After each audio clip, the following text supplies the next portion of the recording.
What if I told you that one of the most famous executions in history, the crucifixion of Jesus Christ, wasn't just a matter of faith, but a recorded event echoed beyond the pages of Scripture? The scene is etched into the memory of civilization, a hill called Golgotha, a Roman cross, a man condemned. But was it merely myth, or do shadows of the crucifixion stretch into the records of ancient historians?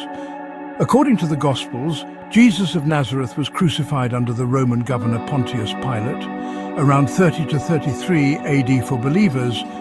This was the moment that changed the world. But outside the Bible, others were watching.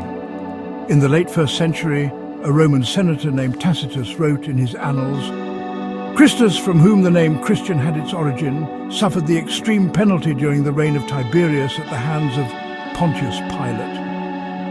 Annals, Book 15, Chapter 44.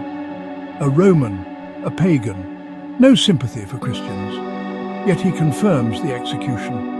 Another voice emerges, Josephus, a Jewish historian. In his Antiquities of the Jews, Book 18, he writes, "At this time there was a wise man called Jesus. Pilate had condemned him to be crucified."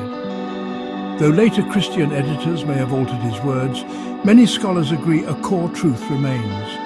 Even the Babylonian Talmud, a Jewish rabbinic text, mentions, "On the eve of Passover, Yeshu was hanged." Sanhedrin 43a. Crucifixion was often referred to as hanging on a tree in ancient parlance. The account is brief, but it's there. 3 sources, 3 references, none from the Gospel writers, all outside the church. So why does this matter? Because it reminds us that the crucifixion was more than belief. It was history, witnessed, written, whispered even by those who didn't follow him. But what these sources don't explain is why. Why would a man known for healing and teaching be executed like a criminal? Why did the Roman Empire fear a carpenter from Galilee? Why did his death ignite a movement that would outlast Caesar and the temple? The cross was meant to end a life. Instead, it began a revolution. And even in the cold language of imperial record-keeping, his death echoes. So we ask, was it the end of a rebel? Or the moment when eternity broke into time?